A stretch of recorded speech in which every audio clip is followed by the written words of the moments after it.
Souleymane Abdallah, économiste au niveau du Centre africain pour les politiques commerciales, la division de l'intégration régionale et du commerce au niveau de la Commission économique pour l'Afrique des Nations Unies à Addis Ababa.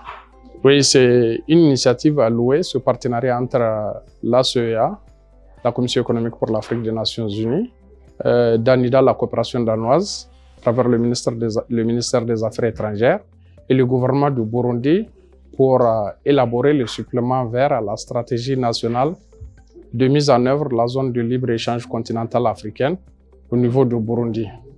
Donc un pays comme le Burundi a un potentiel avéré dans le domaine du développement des chaînes de valeur vertes, particulièrement du point de vue de sa localisation stratégique au niveau de la zone équatoriale et aussi avec un climat de montagne qui est propice donc à la culture de certaines spéculations, notamment le café et le thé, qui constituent des produits essentiels et des recettes d'exportation pour l'économie burundaise.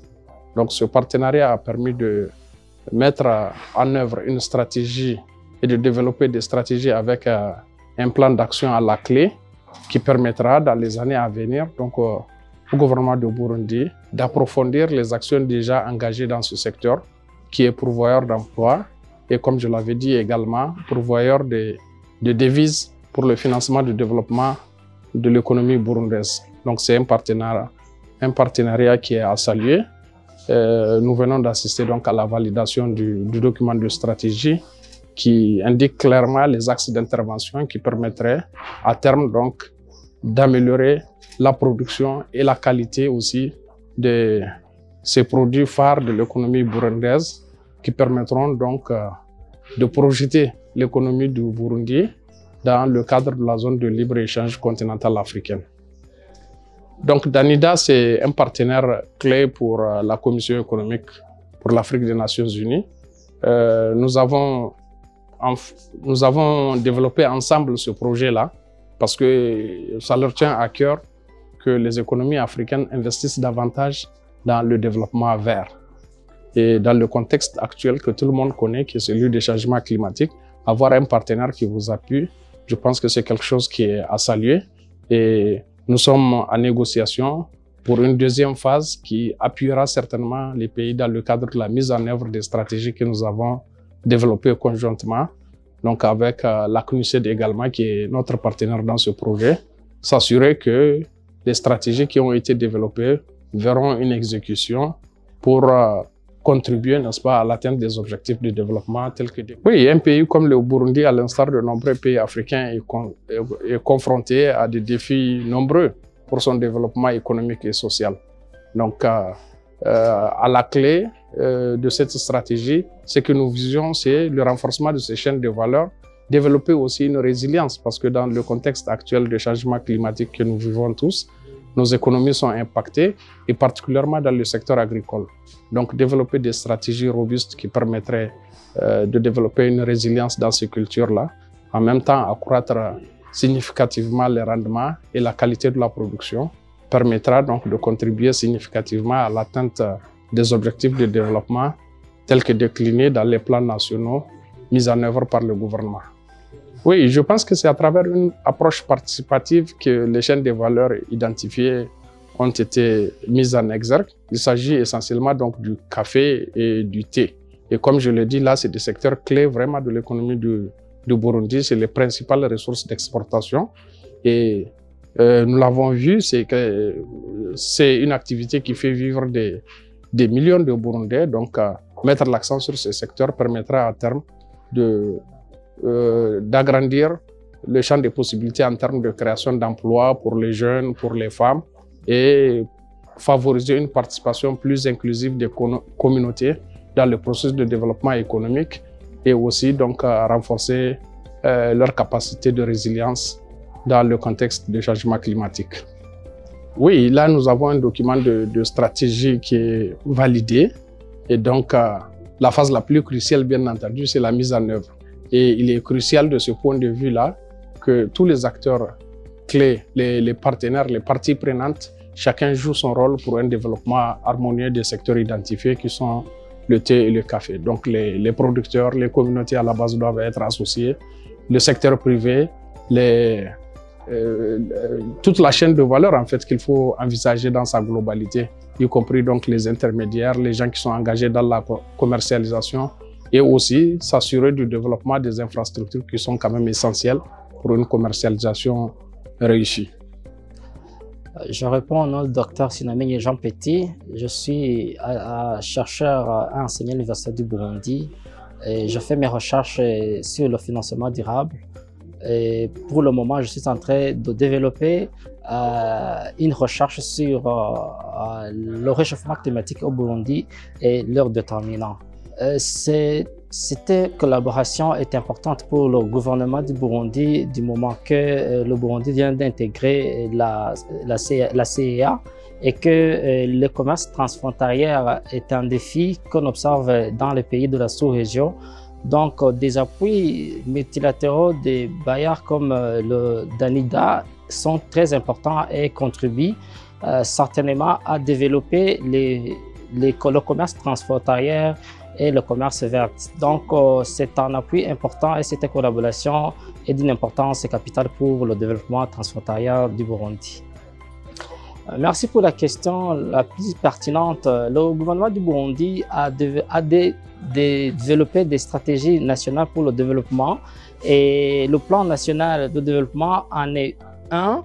Et cette stratégie de développement du pays est en alignement justement avec cette initiative car elle contribuera justement à développer le développement national en matière de renforcement du commerce transfrontalier, en matière de faire entrer les dollars, les devises que le gouvernement a tellement besoin.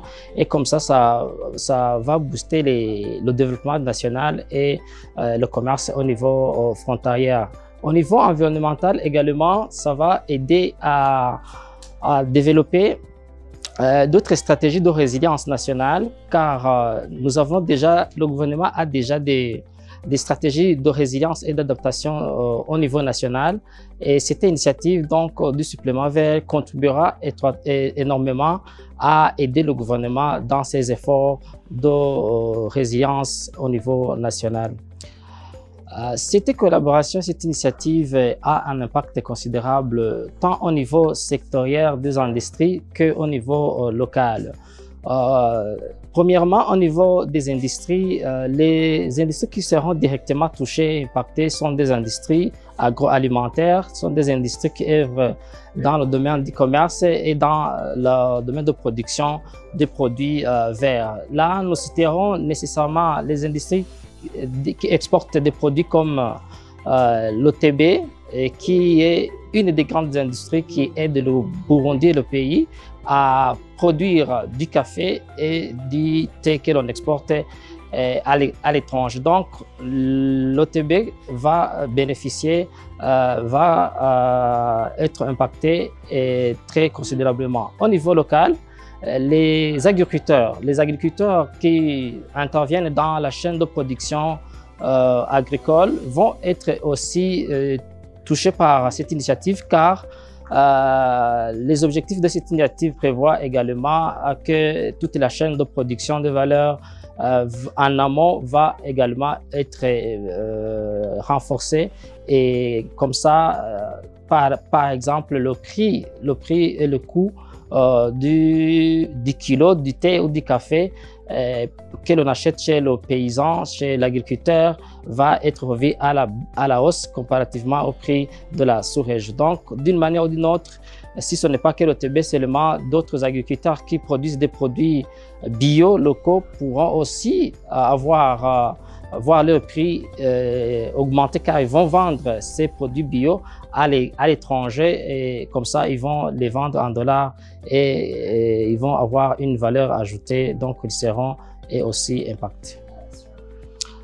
Eh bien, pour garantir la mise en œuvre de ces recommandations, il est très important de suivre et de mettre en place les recommandations, les stratégies, les objectifs qu'on s'est fixés dans ces ateliers et dans cette activité. Et cela passera justement par des appuis techniques que le Burundi a toujours besoin. Il faudra justement que les partenaires, dont le Danube, le CIA et d'autres, puissent appuyer le gouvernement dans la mise en œuvre de ces recommandations.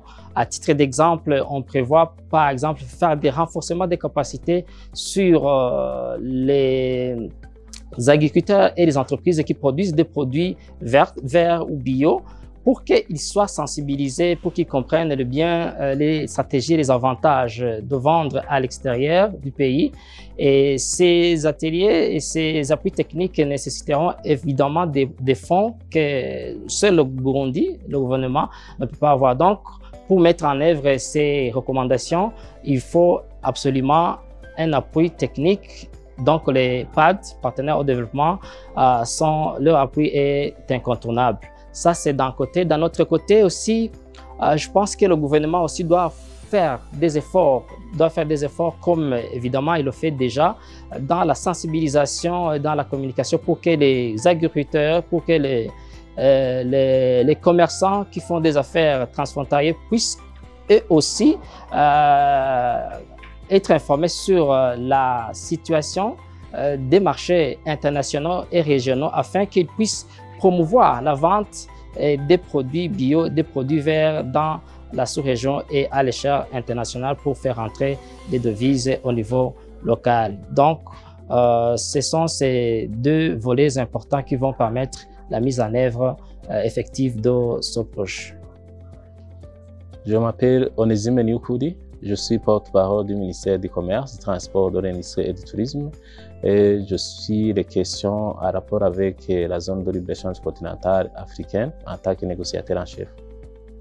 Le gouvernement du Burundi fait partie des pays membres de l'Union africaine et en même temps, le Burundi a signé, ratifié l'accord portant création de la zone de libre-échange continentale.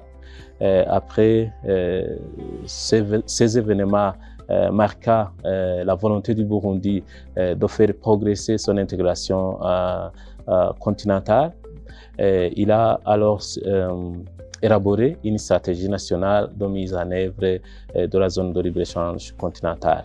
À côté de ces initiatives, le gouvernement du Burundi a entrepris une politique de rendre la verdure du Burundi en mettant en place un programme vaste dénommé Ewe Burundi Urambaye, c'est-à-dire revêtir le Burundi, surtout en plantant des arbres pour lutter contre les changements climatiques, ainsi que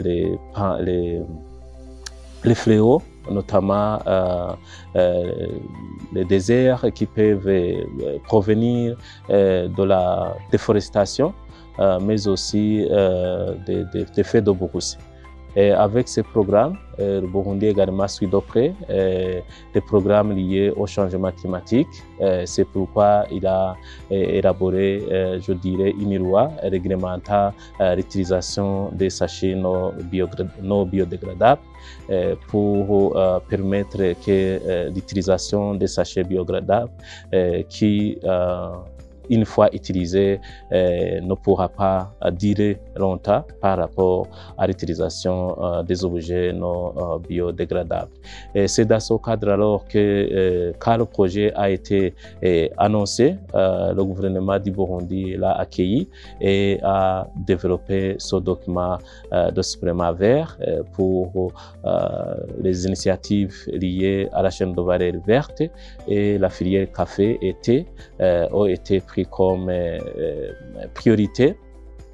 Et c'est dans ce cadre que la collaboration entre la Commission économique des Nations Unies pour l'Afrique, à travers les institutions, notamment avec l'appui de DAMDA, ce programme a abouti aujourd'hui à la validation de la stratégie, du supplément vert à la stratégie nationale de mise en œuvre de la ZLECAf. Comme je venais de le dire, le gouvernement a entrepris ses politiques en matière de développement, mais aussi le Burundi vient de mettre en place une vision d'un Burundi pays émergent en 2060 et pays développé en 2060, pays émergents en 2040 et pays développés en 2060. À côté de cette vision, le Burundi vient de réviser son plan de développement national 2023-2027. Et à côté de cela, vous savez également que l'Union africaine a une vision 2063, l'Afrique que nous voulons. Et dans tous ces documents, les initiatives liées à la gestion des changements climatiques et à la protection de l'environnement ont été repris. Alors, ce document vient également pour appuyer ces politiques au niveau national, surtout le programme du Burundi dans le cadre de revêtir notre pays par la plantation des arbres dans les lieux où il est nécessaire. Également, comme le Burundi était en train de mettre en œuvre un programme vaste de lutte contre, je dirais, les catastrophes naturelles.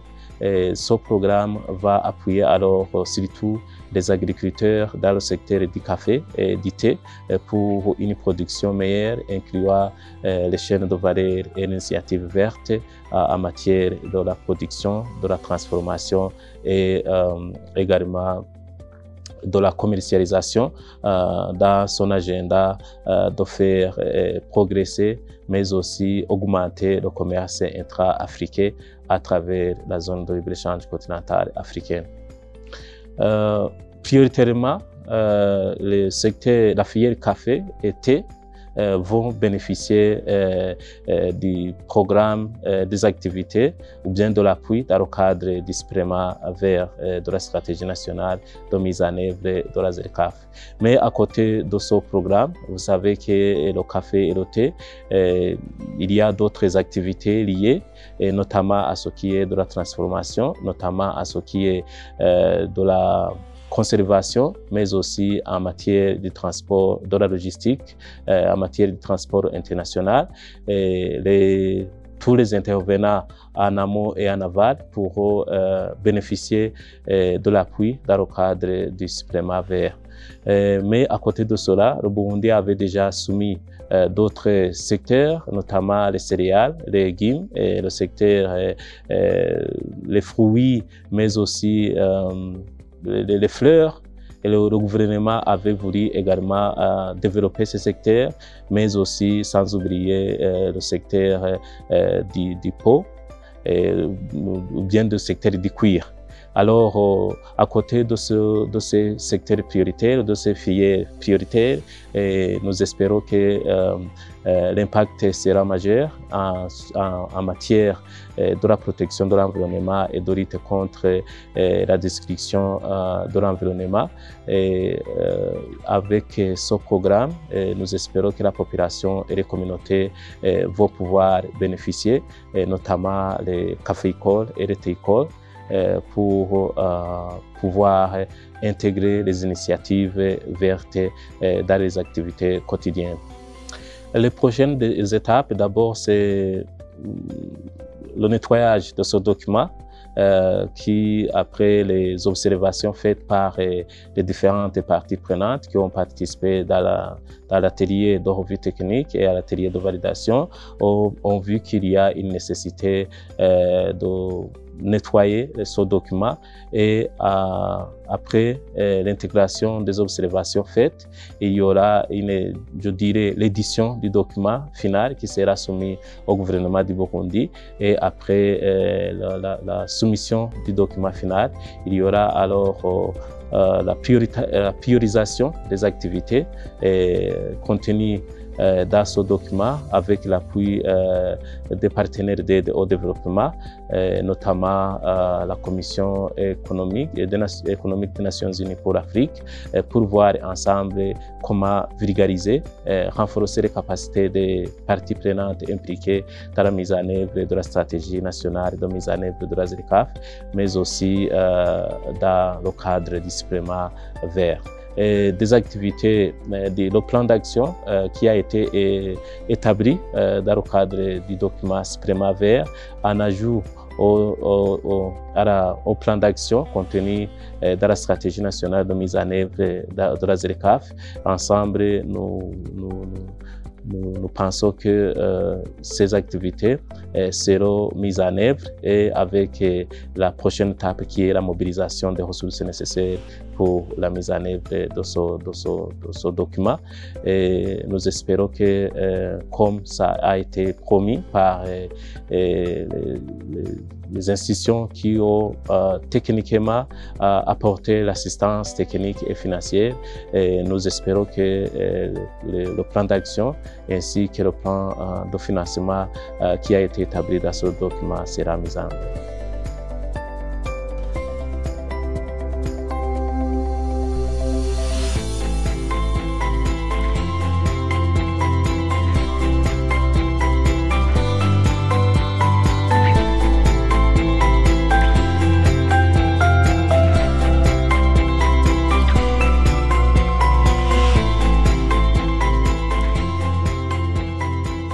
Le 1er janvier 2021, c'était le début officiel des échanges dans le cadre du marché commun de la ZLECAf.